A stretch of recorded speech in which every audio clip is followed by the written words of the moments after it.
Sometimes disasters expose not only the vulnerability of infrastructure, they also reveal the truth about ourselves. By watching this report on the climate events of the past week, you will be able to understand what choice you would make in a critical situation.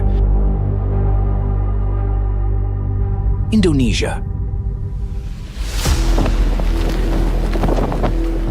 3 days of heavy rainfall on the Indonesian island of Bali caused widespread flooding. Rivers overflowed, submerging many areas, including major tourist centers. According to local residents, this flood was the most severe they had ever experienced. Several businesses temporarily halted operations, and rice fields were inundated. In the tourist area of Kuta in Badung Regency, people navigated the flooded streets using surfboards and inflatable boats. In some places, water levels rose to 1.5 meters. Residents and tourists panicked after spotting a giant python in the rushing waters. Evacuations from flooded villas and hotels were carried out using boats and canoes. Police officers assisted tourists in leaving buildings and transporting them to safe areas. 60 people were evacuated from a single hotel. Australia.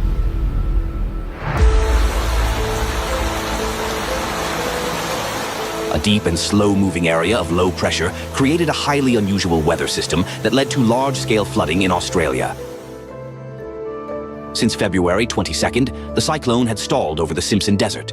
Drawing in moist tropical air masses from the north, it triggered powerful downpours across most of the country. In many regions, nearly a full year's worth of rainfall fell within just 1 to 2 days. On February 25th, some areas of South Australia received more than 200 millimeters of rain. In the state of Victoria, the rainfall was so intense that on the Barrier Highway, between Broken Hill and Peterborough, a heavy truck became stuck in a flooded area.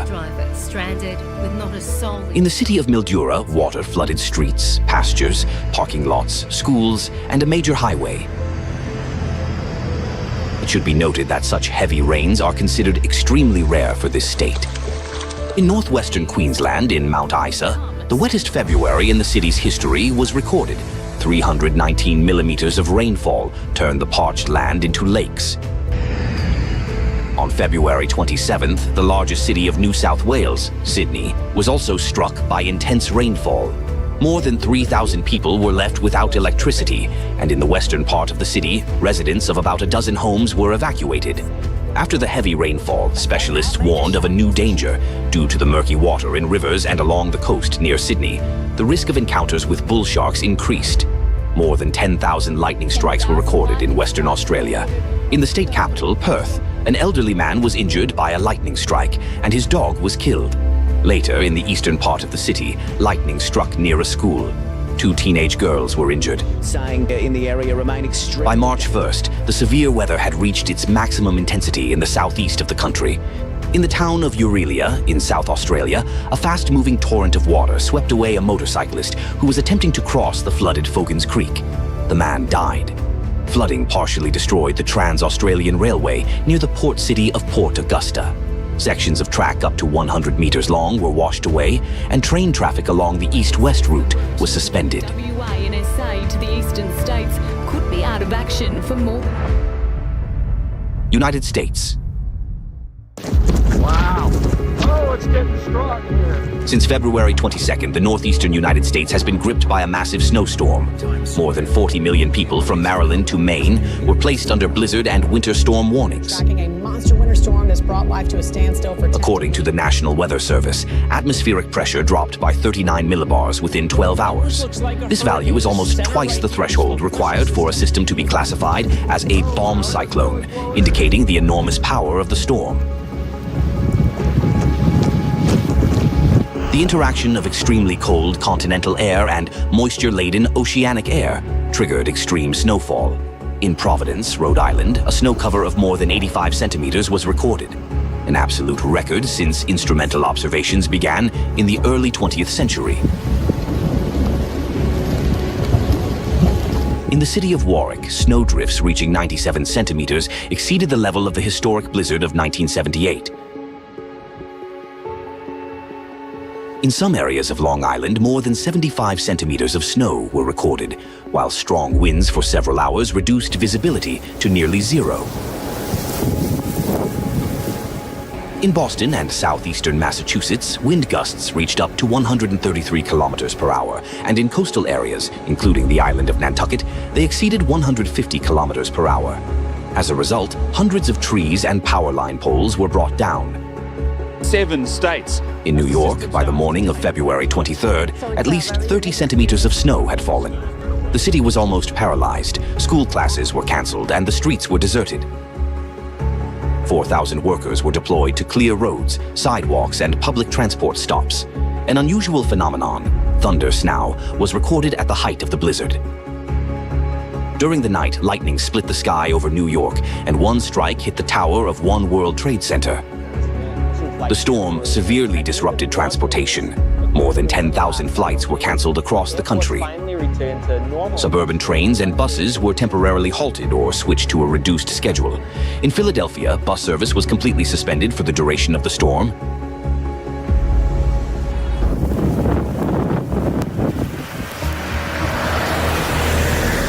In several states, including New Jersey and Connecticut, authorities restricted the movement of all vehicles, except those performing critical functions, in order to ensure the operation of emergency services. Many people spoke about the accumulated fatigue caused by constant winter storms. A resident of New Jersey, clearing the area near his home, said, "I've had enough of this. I don't want to see any more snow." Another consequence of the storm was large-scale power outages. At the peak of the severe weather, approximately 650,000 customers along the east coast of the United States were without electricity, nearly 500,000 of them in Massachusetts, New Jersey, and Delaware. About 900,000 school children lost in-person classes, and millions of residents were forced to remain at home. In major cities, warming centers were organized for those who found themselves outside during the extreme cold. The bomb cyclone led to the deaths of 12 people, intensifying the tragic picture of the season.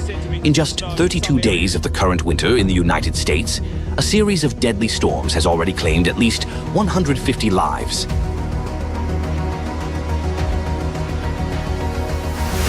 Brazil.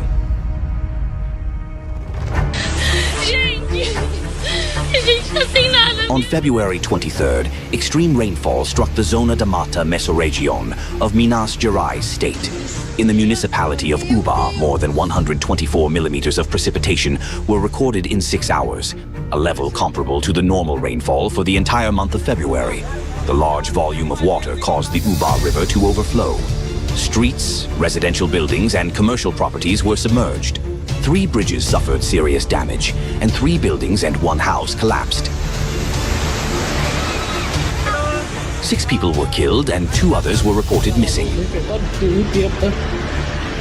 One of the most alarming situations occurred in a nursing home. Water rapidly filled the building, blocking the residents' access to exits. They were urgently evacuated to the upper floor, while some less mobile elderly people had to wait for help directly in the water. Significant damage was also reported at major car dealerships. Hyundai, Nissan, and Fiat centers were flooded. The rain also inundated a funeral home, and eyewitness videos show coffins being swept through the streets. The most tragic consequences fell on Juiz de Fora. The terrain intensified the destructive effect of the flooding, as the municipality is located among hills and valleys where heavy rainfall causes water to rush downward, destroying everything in its path. This time, the rainfall was enormous. In one district, the meteorological station recorded 191 millimeters in a single day. In some places, up to 80 millimeters of rain fell in a single hour, causing the Parabuna River and local streams to overflow. Murky water carried cars and debris through the streets. Bridges and access roads to the city center were closed. At least 20 landslides were recorded, and several neighborhoods were completely cut off. Search teams with dogs worked in the affected areas. Authorities described the situation as extreme. One major landslide occurred at night, destroying 12 houses. Due to flooding and landslides in Juiz de Fora, at least 63 people died. Authorities declared a state of emergency. All educational institutions suspended classes for several days. State and national civil defense units were mobilized to enhance emergency response.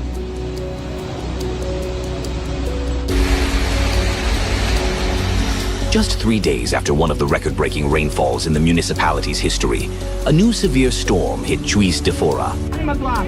Rainfall continued for several consecutive hours. Business owners were forced to urgently save their stores, scooping water with buckets and scraping it away. The downpour caused a sharp rise in river levels. The municipal hospital was flooded, a courier motorcyclist was swept away from the road, and the Santa Lucia stream overflowed near an emergency care point. This February became the rainiest month in the history of observations in Juiz de Fora. Monthly rainfall exceeded the meteorological norm threefold. Local residents are shocked that extreme weather events are occurring far too frequently. Colombia.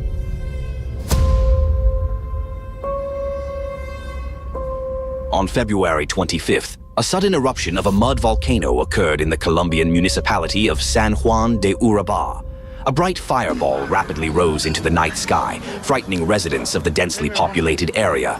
Soon after, thick clouds of smoke and persistent flames appeared. Mud masses were thrown several meters into the air, and cracks formed on the ground surface. A state of emergency was declared in the municipality. Due to the volcano's proximity to a water treatment facility, the water storage system was damaged.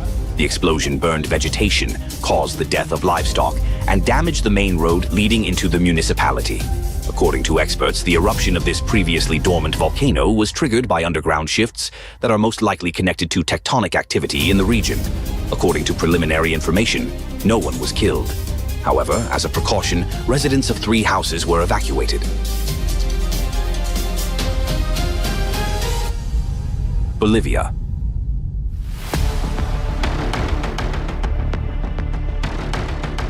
On February 27th at 1820 local time, one of the largest air disasters in Bolivia's history occurred. While landing at El Alto International Airport near the administrative capital La Paz, a military transport aircraft en route from Santa Cruz crashed. Preliminary reports indicate that the crash was caused by extreme weather conditions. During the landing approach and upon touching the runway, the aircraft lost control and was unable to brake. The probable cause is ice formation on the runway following a severe hailstorm. The plane, moving by inertia, slid for about 1 kilometer, destroyed the airport fence, entered a busy road, and collided with approximately 15 vehicles. The damaged vehicles included passenger minibuses, cars, and a truck with a trailer. Some vehicles were reduced to piles of twisted metal. One of the 8 crew members died in the incident. On the ground, at least 21 people were killed. Dozens more were injured, some critically, and 1 child lost both legs. The mass gathering of people seriously complicated the work of rescuers. The aircraft was transporting 18 tons of new banknotes to La Paz. After the crash, the bills scattered across the road, and people rushed to collect them. Firefighters initially dispersed the crowd with water cannons, and later police arriving at the scene used tear gas. About 600 military personnel were deployed to maintain order. The Central Bank of Bolivia stated that the banknotes were intended to replace worn-out currency, but they had not yet been issued and were not legal tender. By the bank's order, some of the banknotes were burned on site.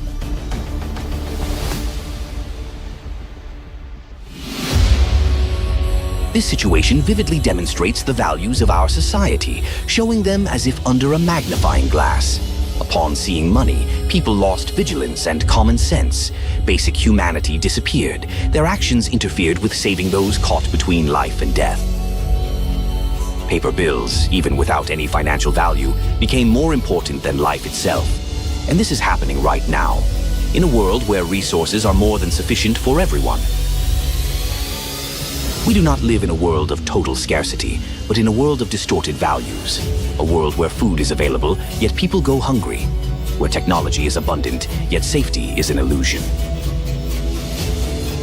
As catastrophes intensify, it becomes clear that what is happening today is only the beginning of large-scale climate chaos. Many countries are already living through a constant cycle of natural disasters. Nevertheless, real measures to address the problem are still not being taken. The planet is experiencing severe climate and geodynamic changes, and the presence of micro and nanoplastics amplifies their destructive impact. Yet, the majority remain indifferent. They do not care that somewhere people are buried under snow, that elsewhere catastrophic floods occur, or that someone has lost access to drinking water due to a volcanic eruption. All of this seems like a distant chronicle that does not concern them. However, when these events reach us, everything changes. Then neither money nor savings will help. Electronic funds can disappear instantly. A single powerful solar flare is enough. Money will not protect against the cold, gold will not satisfy hunger, and diamonds will not quench thirst. The only help comes from someone who simply happens to be nearby and decides to act. It may be a person you do not know, connected to you only by a shared extreme situation. Yet they can pull you from under the rubble, share water, or provide shelter from the cold. At that moment, your life becomes more valuable to them than any material wealth. The only truly sustainable resource is not oil, not gold, nor bank accounts, but the capacity of humans to remain human. Disasters are a harsh test that examines not only economies and financial systems, they test our humanity.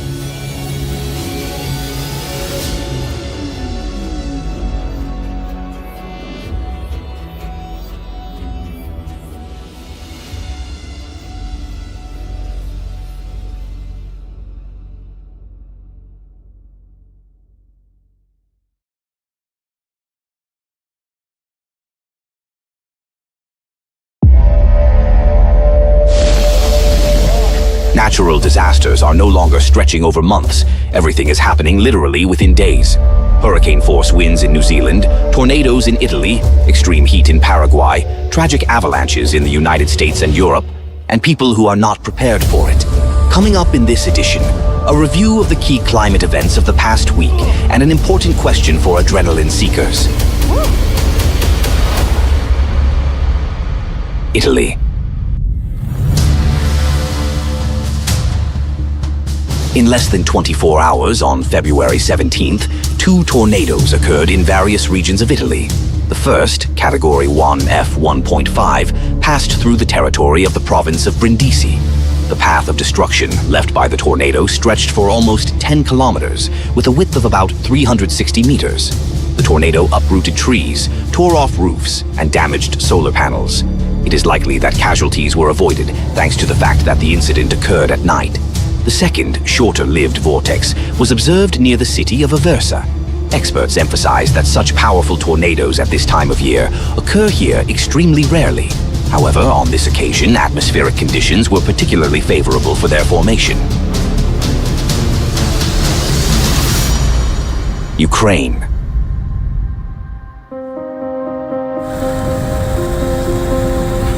Over the past week, severe weather also affected Ukraine. Heavy snowfall was observed in the northern and western regions. Traffic jams formed on the streets of Kiev. The main highways suffered the most, especially descents and ascents. Numerous accidents occurred, and long queues of passengers accumulated at public transport stops. On February 16th, strong winds with gusts of up to 20 meters per second raged in the Dnipropetrovsk region. In the city of Kryvyi Rih, the wind damaged bridge railings, and in Dnipro it knocked down several traffic lights. After abnormal frosts, a short-term warming set in, which caused rapid snowmelt. Heavy rains in several regions only worsened the situation. The frozen ground did not absorb water, which led to flooding. In the city of Kropivnitsky, the Sugoklia River overflowed its banks, flooding 20 houses and the animal shelter BIM. The animals were trapped and the water level rose to kennels and enclosures. Hundreds of cats and dogs were evacuated throughout the night by boats and handed over to people who agreed to provide temporary foster care. In the Sumy community, a natural emergency situation regime was introduced due to flooding of residential areas and critical infrastructure facilities. The Velika Vice River in the Cherkasy region overflowed its banks, flooded a bridge, and halted traffic. In the Poltava region near the city of Lokvitia, a field turned into a real sea. Hundreds of homes were flooded in several districts of the Kharkiv region, including areas where this had not been observed before. On February 18th, frosts once again gripped the country, accompanied by freezing rain and snowfall. Due to icing on wires and strong winds, mass power line outages occurred in the Dnipropetrovsk region. More than 31,000 families in 190 settlements were left without electricity. In Kryvyi Rih, tram and trolleybus services were suspended due to iced-over wires. In the Mykolaiv region, after freezing rain, fields in some areas began to resemble frozen lakes. Seedlings ended up under a dense ice crust, which, according to farmers, may cause oxygen deprivation in plants. Combined with sharp temperature fluctuations, this threatens the future harvest.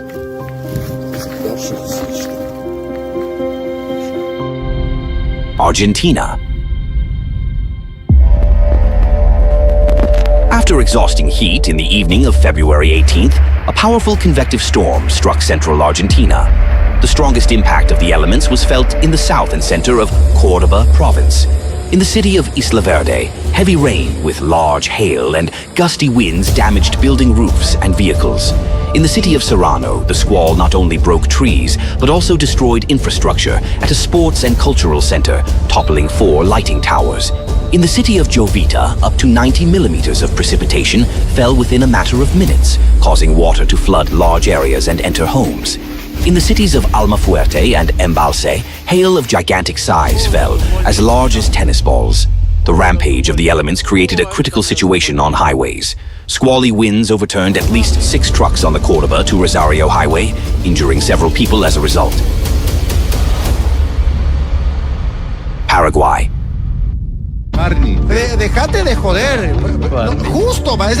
In the central part of South America, abnormally high temperatures persisted from mid-February. In Paraguay, the perceived heat reached 50 degrees Celsius. In an attempt to cool down at least somehow, residents massively turned on air conditioners, fans, and other electrical devices, which led to an overload of the power system. In the city of Fuerte Olimpo in the Alto Paraguay department, on February 17th, electricity was cut off 5 times, and household appliances broke due to voltage fluctuations. During the daytime on February 18th, a large-scale power outage occurred. Transmission lines coming from the Itaipu hydroelectric power plant failed, and most of the country was left without electricity. Hospitals and medical facilities switched to generators to maintain emergency services. Due to the spoilage of food and medicines, businesses suffered financial losses. The shutdown of pumps led to disruptions in water supply. In the suburbs of the country's capital, Asunción, several transformers exploded, and problems with telephone communication also emerged. The shutdown of traffic lights in Asunción itself, as well as in the cities of Ciudad del Este and Encarnación, led to a transport collapse. By the evening of the same day, power supply was restored, but the incident once again raised the question of whether the national grid is capable of withstanding peak loads during extreme weather.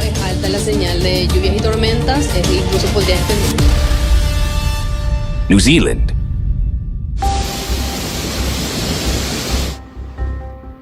On February 16th, a powerful storm with torrential rain hit the North Island of New Zealand. A record wind gust with speeds of up to 193 kilometers per hour was registered in the capital of New Zealand, Wellington. This is the highest figure in the city over a period of more than 10 years. And in the southern coastal zone of the island, wind gust speeds reached an unimaginable 240 kilometers per hour. The elements caused serious disruptions to the transport system. Most flights were cancelled or delayed. Railway services and ferry crossings across the Cook Strait were suspended. Strong wind gusts knocked down trees, tore roofs off houses, and severed power lines. As a result, tens of thousands of residents were left without electricity. In a single night, up to 200 millimeters of precipitation were recorded in the Wellington region. Several highways had to be closed due to flooding, and in one of the districts, about 20 vehicles were blocked on a road because of a landslide. After the washout of the only road, the settlement of Lake Ferry was cut off. Local residents formed a human chain and passed food across a bridge that was unfit for vehicles. Snow avalanches. A spontaneous snow avalanche occurred on February 19th in the Karachay-Cherkess Republic, Russia. Approximately 135,000 cubic meters of snow collapsed outside the officially designated avalanche hazard zone, partially covering a recreation base in the settlement of Arkeys. As a result, 4 guest houses, 1 utility building, and 2 passenger cars were damaged. Fortunately, there were no fatalities or injuries.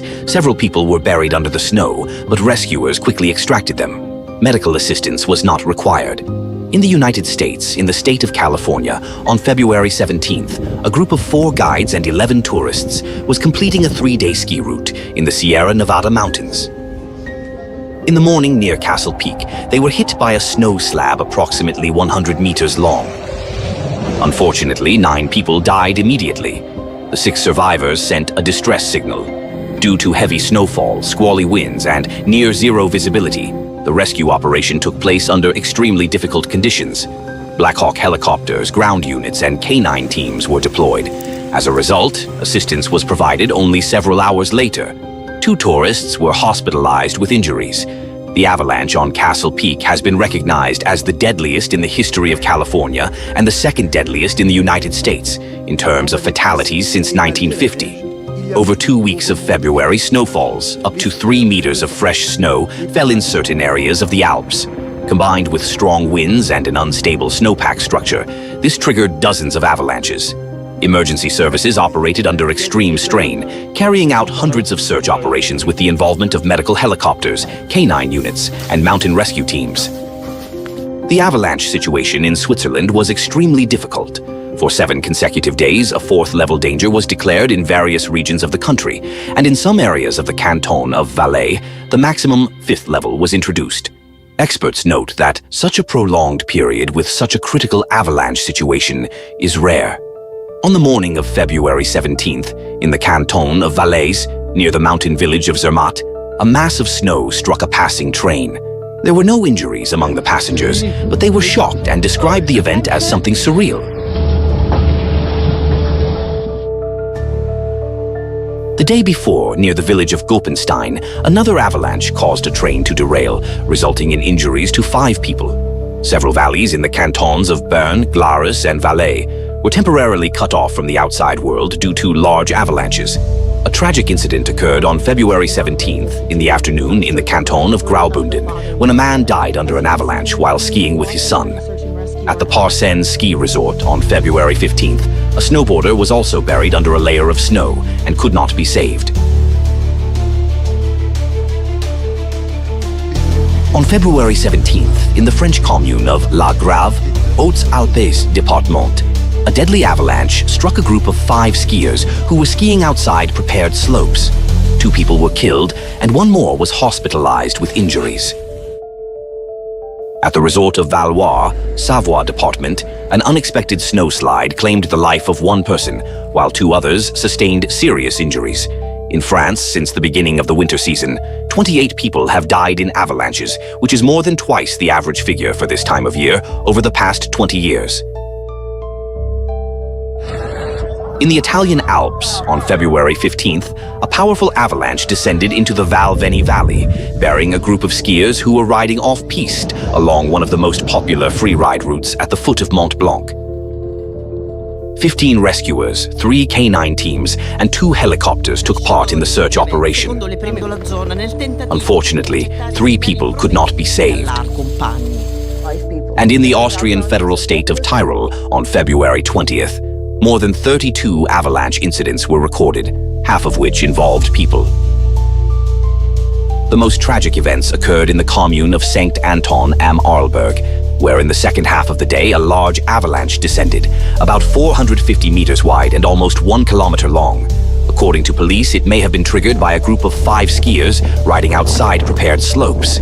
3 people were recovered dead and 2 others were injured.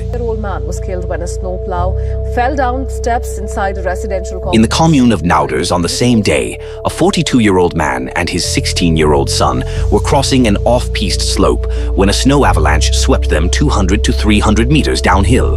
The teenager remained on the surface and, despite injuries, managed to call for help, while his father died after being buried under the snow. Stranded trucks. The young man was transported to hospital by helicopter. In total, over 2 days in Austria, 7 people were killed as a result of avalanches. The elements affected not only ski routes. On the morning of February 20th, an avalanche descended onto the Lechtelstrasse road near the town of Stockhock and pushed a bus off the roadway. There were 12 people inside, including the driver, and fortunately, no one was injured.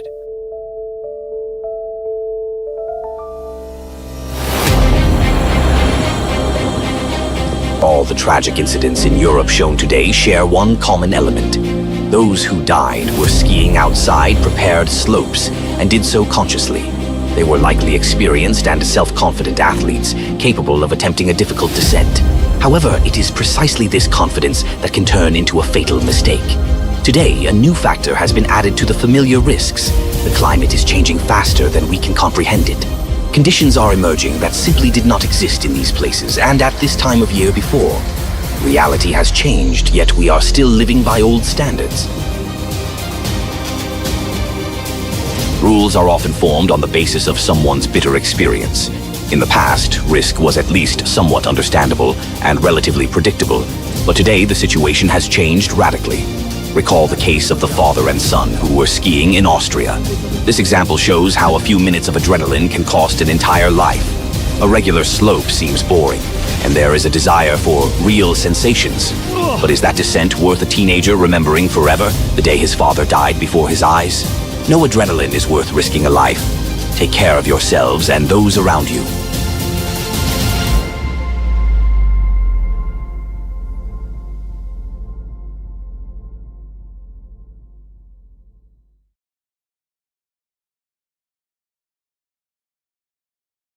Como é que vai, mano? Acabou de levar o motoboy aqui, tropa. Falei pra ele não ir, mano.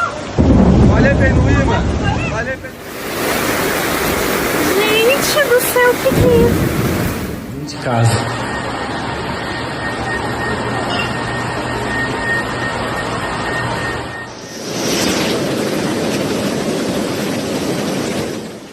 Gente do céu, os carros novos da Hyundai. Ponte aqui já era.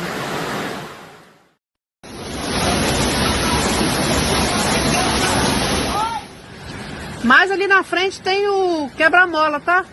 On February 23rd, extreme torrential rains struck the zona de Mata Mesa region in the state of Minas Gerais. Está se espalhando tudo.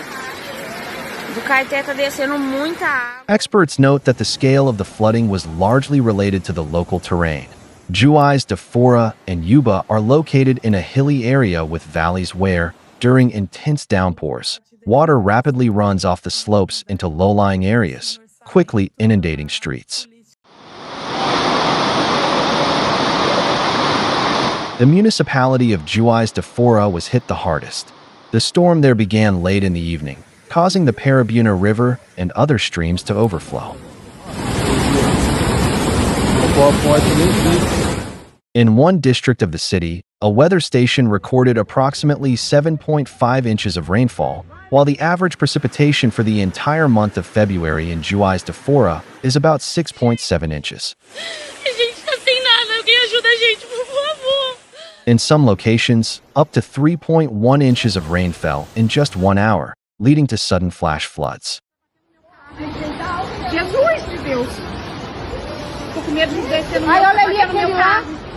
During the night, a powerful landslide destroyed 12 houses while people were inside at the moment the ground collapsed.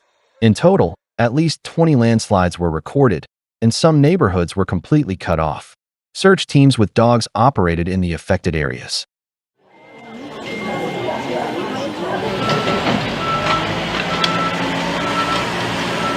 Bridges and access roads to the city center were closed, and a state of emergency was declared in Juiz de Fora. Classes at all educational institutions were suspended for several days. Units of the state and national civil defense were deployed to strengthen the emergency response. Residents were advised to leave their homes due to the risk of new landslides. In the municipality of Yuba, about 4.9 inches of rain fell in just 6 hours and approximately 6.4 inches within 24 hours, which corresponds to the average rainfall for the entire month of February.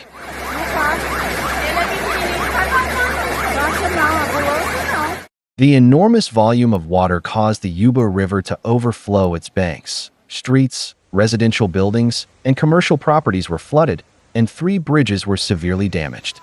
3 buildings and 1 residential house collapsed.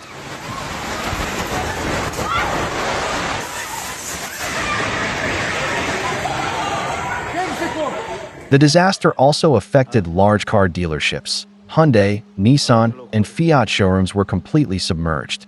Footage recorded by eyewitnesses shows a powerful current carrying away several coffins after floodwaters inundated a local funeral home. Meu Deus! Gente, que tristeza! One of the most alarming situations occurred at a nursing home. Water rapidly filled the building, leaving elderly residents cut off from the exit. They were urgently evacuated to the upper floor, while some people waited for help while standing directly in the water.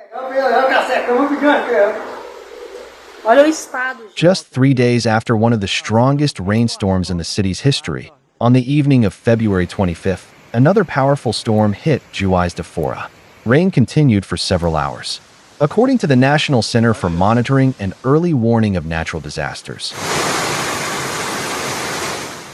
by midnight, more than 3.9 inches of rainfall were recorded at 2 meteorological stations, about 4.5 inches in Gramínea and about 4.4 inches in Cidade Universitaria. Meu Deus do céu, tá dando medo, tá? Streets were once again quickly submerged, flooding and flash floods began. Business owners urgently tried to save their shops, bailing out water with buckets and pushing it away with squeegees. Não tem pra onde ir. Tá? Olha aqui. Não tem. Due to the heavy rains, river levels rose sharply. The Santa Luzia stream began to overflow near an emergency care unit. During the storm, a motorcycle courier was swept away by floodwaters on a submerged road.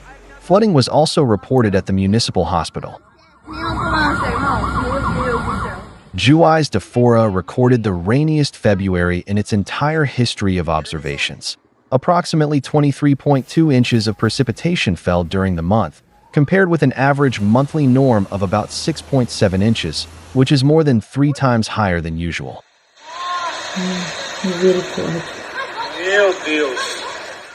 According to official data, 69 people were killed as a result of the disaster, 63 in Juiz de Fora and 6 in Yuba.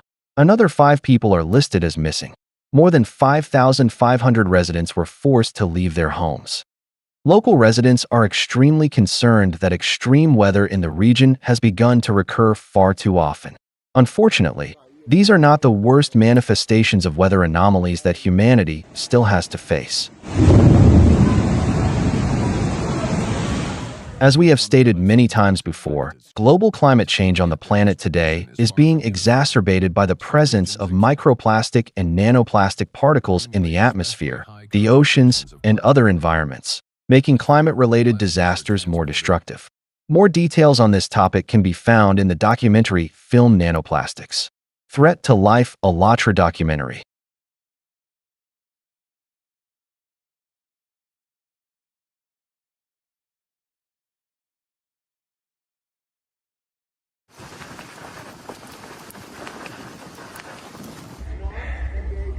On the morning of February 17, 2026, a powerful snow avalanche released in the Castle Peak area of the Sierra Nevada Mountains, near Lake Tahoe, in the state of California. A group of 15 skiers returning from a 3-day backcountry tour in the Tahoe National Forest was caught in the slide.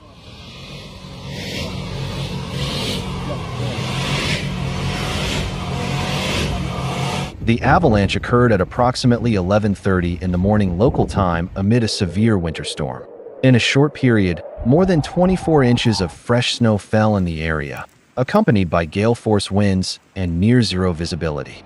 Despite warnings from the Sierra Avalanche Center about extremely unstable snowpack conditions and the risk of large avalanches, the group found itself on a dangerous section of the slope. As a result of the tragedy, 9 people were killed, 7 women and 2 men between the ages of 30 and 52, including 3 mountain guides. 6 people survived, and 2 of them were hospitalized. The search and rescue operation lasted several days and was carried out under extremely difficult weather conditions, involving Black Hawk helicopters, ground teams, and avalanche rescue dogs. The bodies of all victims were recovered by February 21st. According to researchers, this avalanche became the deadliest in California and the second deadliest in the United States since the beginning of modern record-keeping in 1950. The tragedy at Castle Peak once again demonstrated that even experience and professional guiding cannot compensate for ignoring avalanche warnings. We are now living in a time when climatic conditions are becoming abnormal and unpredictable. As a result, routes that were already risky are literally becoming life-threatening. No thrill, however intense, is worth a human life. Take care of yourselves and your loved ones.